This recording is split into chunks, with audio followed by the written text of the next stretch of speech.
Hello बच्चों, कैसे हो? आज आपको हम polynomial high school 10th class का पॉलिनोमियल के बारे में फुल जानकारी देंगे, जितनी भी इससे रिलेटेड हो सकती हो। और देखो, एक पद वाले, दो पद वाले इन्हें बाइनोमियल कहते हैं इंग्लिश में, और इसको एक पद वाले को मोनोमियल कहते हैं, और तीन पद वाले को ट्राइनोमियल कहते हैं। क्या कहते हैं भैया? ट्राइनोमियल। अब देखो, एक पद का मतलब हो गया जैसा एक्स एक टर्म है केवल।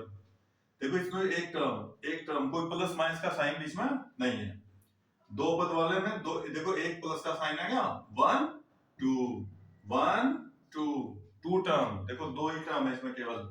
और तीन पद वाले में हो गया तीन टर्म, देखो 1 2 3 1 2 3, देखो 1 2 3। तो हाईएस्ट कितने टर्म होगी? तीन टर्म होगी। अब इस वजह से तीन पद वाले, लेकिन एक पद से ज्यादा, चाहे दो पद हो चाहे तीन पद हो, ये सारे के सारे, चाहे चार पद हो इसमें, तो सारे के सारे बहुपद कहलाते हैं, पॉलिनोमियल। एक से ज्यादा, ये सारे के सारे क्या आए हैं? ये सारे के सारे पॉलिनोमियल हो गए, बहुपद, क्योंकि इनमें एक से ज्यादा पद हो गए भाई।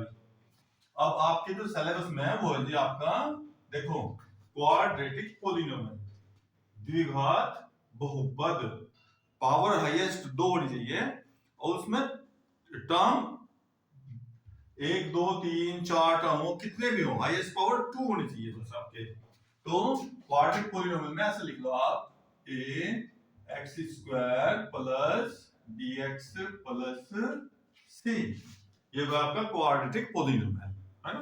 तो हाईएस्ट पावर कितनी x की? 2 पावर होगी।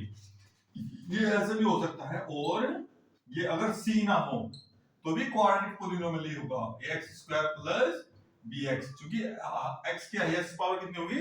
2। अगर ये bx ना हो कभी कभी, तो ऐसे लिख सकते हो आप इसे, ax स्क्वायर प्लस c, ये भी क्वाड्रेटिक पॉलिनोमियल है, ये भी क्वाड्रेटिक पॉलिनोमियल, और ये भी क्वाड्रेटिक पॉलिनोमियल। तो इसमें क्या हो गया? इसमें c की वैल्यू 0 होगी, तो c है में, यहां c 0 हो गया, इसमें b 0 हो गया, लेकिन x की हाईएस्ट पावर कितनी? 2, तो 2 पावर, और देखो 1 2 2 पद हो गए, तो क्वाड्रेटिक पॉलिनोमियल के नाम से जब भी एक से ज्यादा टर्म होंगे, चाहे दो हो चाहे तीन हो, तो वो सबके सब क्या होंगे? पॉलिनोमियल कहलाए जाएंगे। अब आपको हम बताएंगे, देखो x स्क्वायर का आज कोफिशिएंट। अब बताओ भाई, जैसे क्वाड्रेटिक पॉलिनोमियल ले लिया आपने, अब बताओ x स्क्वायर का मल्टीप्लाई में क्या लिखा हुआ है यहाँ पर? a, यहाँ x की मल्टीप्लाई में साइन भी लेना उसका, x की मल्टीप्लाई में कितना हो गया? b।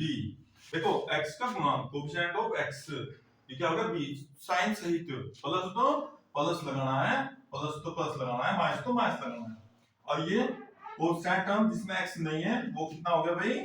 c, कोफिशिएंट टर्म, ठीक है। अब प्लस तो प्लस और माइनस तो माइनस लेना, साइन बिल्कुल उसी के साथ रखना, जो भी कांस्टेंट, जो भी यहाँ कोफिशिएंट होंगे। अब आप, ये तो हो गया आपके कोफिशिएंट, कोई भी पॉलिनोमियल आ जाए उसको कोफिशिएंट पूछ ले आपसे, भाई x स्क्वायर का कोफिशिएंट बताओ, x का कोफिशिएंट बताओ, या कांस्टेंट टर्म बताओ, तो आप वही बता देंगे आराम से। उसके बाद आपको ये बोला जाएगा कि भाई जीरोज ऑफ पॉलिनोमियल, मतलब ये जो बहुपद दे रखा ना, इसके जीरोज मतलब, जैसा आपका ये क्वेश्चन लिखे हमने यहाँ, अब इसमें x की वैल्यू क्या पुट करें? x रखने से px की वैल्यू क्या हो जा? 0 हो जा, मतलब टोटल वैल्यू जो px है, ये क्या के बराबर आ जा? 0 के बराबर आ जा। अब देखो, आप इसमें वैसे तो हाईएस्ट पावर कितनी?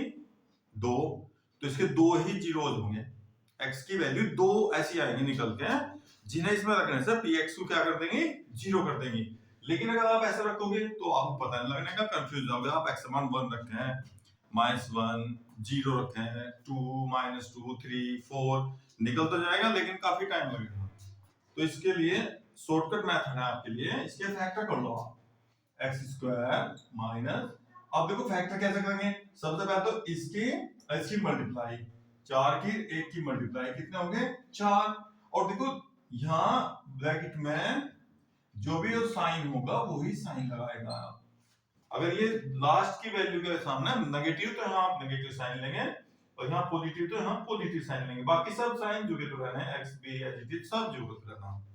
अब देखो यहाँ इसकी ऐसे मल्टीप्लाई करो, ऐसे पेयर करो इसके, जो इसकी मल्टीप्लाई तो इसके मल्टीप्लाई के बराबर हो, और जो घटाने के बाद 3 आ रहा, जैसा 4 और 1, 4 बन जा 4 मल्टीप्लाई 4 और घटाएंगे तो कितना आ जाएगा 3, 4 माइनस 1 कितना आ गया 3 आ गया। अब आप इसके फैक्टर कर सकते हो, एक्स स्क्वायर माइनस ब्रैकेट खोल लो 4x माइनस माइनस प्लस 4, अब देखो कितने हो गए हैं 4 हो गए। देखो फैक्टर करने का मेथड, यहाँ कितने थे 3, 1 2 3 टर्म्स हैं, और यहाँ कितने हो गए 4, 1 2 3 4। अब दो दो के पेयर बना लेंगे हम आप इसके। देखो इनमें से कॉमन लो, कुछ क्या कॉमन आ रहा है यहाँ से x कॉमन, तो x माइनस 4, यहाँ से क्या कॉमन ले रहे हैं 1, x माइनस 4, अब हल लो x माइनस 4 कॉमन लो, और यहां से कितना बचा x, यहां से कितना बचा 1, तो x प्लस 1। अब देखो भाई, अब हमें क्या करना 4 जीरोज शून्यांक के लिए, शून्यांक के लिए क्या करना भाई, इसके शून्यांक के लिए देखो ये px जो है ना ये 0 होना चाहिए, पूरी वैल्यू क्या होनी चाहिए, px की वैल्यू क्या होनी चाहिए 0। अब यहाँ 0 नहीं है तो देखो दो ब्रैकेट की क्या हो रही मल्टीप्लाई हो रही भाई आपस में। अब मल्टीप्लाई 0 कब हो सकती है बताओ भाई, या तो ये ब्रैकेट क्या हो जा 0 आ जा। देखो आप ऐसे समझ लो, जैसे मान लो 2 और 3, इनकी मल्टीप्लाई कितनी आएगी भाई 6, 0 तो नहीं आ सकता, बताओ भाई 0 कब आ सकता बताओ भाई, 0 आ सकता 0 से मल्टीप्लाई करेंगे टाइम, तो 0 इसमें मल्टीप्लाई 0 से करेंगे तो क्या आ जाएगा 0। तो वही रीजन यहाँ पे होगा, देखो इनकी मल्टीप्लाई 0 होनी चाहिए, तो 0 के लिए या तो पहला 0 होना चाहिए वैल्यू, या दूसरी वैल्यू 0 होनी चाहिए, तब 0 होगी, नहीं कोई 0 नहीं हो सकता नहीं तो। अब आप क्या करेंगे, इफ एक बार इसे 0 ले लो, x माइनस 4 इक्वल टू 0, तो x बराबर ये माइनस 4 इधर ले जाएंगे तो क्या हो जाएगा प्लस, और एक बार ये 0 हो सके भाई, तो x इक्वल टू माइनस 1, ये जो वैल्यू आई x की ये इसकी 0 होगी भाई, तो 0 हो गए -1,4। और यहां पे आप कभी भी ऐसे ब्रैकेट नहीं यूज कर सकते कभी भी, नहीं तो कोऑर्डिनेट बन जाते हैं भाई ये। तो आप क्या करेंगे हमेशा ये इनको ऐसे लिखेंगे बिना ब्रैकेट के, या आप हमेशा बिना ब्रैकेट के लिखेंगे, ये इसके शून्यांक हो गए जी, इनको शून्यांक लिखे हैं हिंदी में शून्यांक, ये 0 हो गए। अब देखो यहां से देखो फैक्टर करें, और फैक्टर करने के बाद नंबर वाइज इनको 0 ले लिया, तो आपने दो वैल्यू देखो कितनी आई है, पावर 2 2, 3 पावर होती है तो 0 कितना थे 3 आएंगे। लेकिन अब आप अगर ये ऐसे बिना फैक्टर के आप बताओ, पहला आप 1 रखते, फिर -1 2 -2 3 4 -4, देखो कितना टाइम लगता है आपको सोचने में कि भाई ये 0 निकालने के लिए। तो हमेशा आप क्या करेंगे, इसके फैक्टर करेंगे, संभव हो तो, पॉसिबल होगा तो आप सबसे पहला इसका फैक्टर करेंगे इसका। अब जैसा कि आपने इसके जीरोज निकाल लिए, अब ये जीरोज और ये क्या थे शून्यांक, देखो इनके कोफिशिएंट, तो कोफिशिएंट में इन जीरोज में भी रिलेशन है आपके पास। देखो भाई जैसा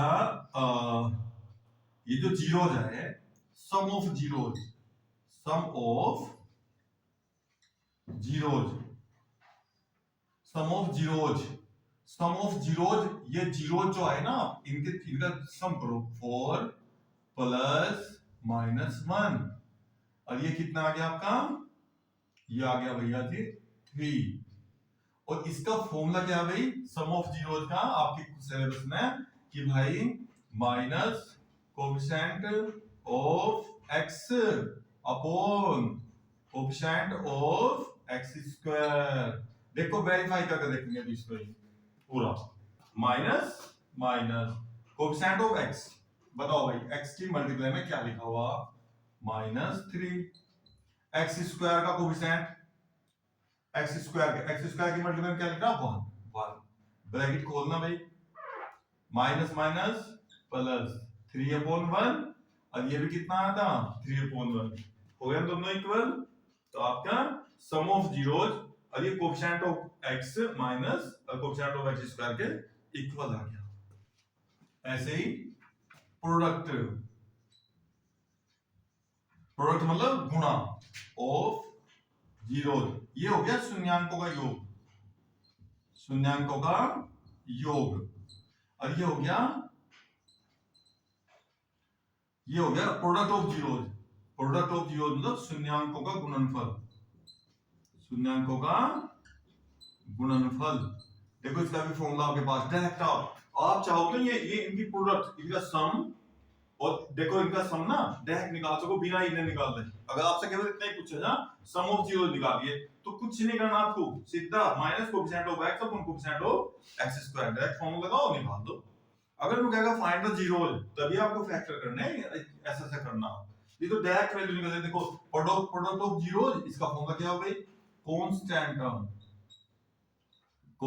term upon coefficient of x square. बताओ भाई कांस्टेंट टर्म कितना जी, कांस्टेंट टर्म ये हो गया जी आपका बिना x वाला कितना भाई -4, x स्क्वायर का कोफिशिएंट कितना 1, ये हो गया -4। अब इनके देखो गुणनफल, आ लो जो जीरो निकालते थे अपना जीरो लेते ना दोनों, तो आ लो 4 की -1 की मल्टीप्लाई कर दो और -4 -4। अब देखो भाई ट्रू हो गया क्या मामला, देखो प्रोडक्ट ऑफ जीरोज और ये constant term upon coefficient of x square, ये इधर से निकालना और इधर से ये मल्टीप्लाई करिए।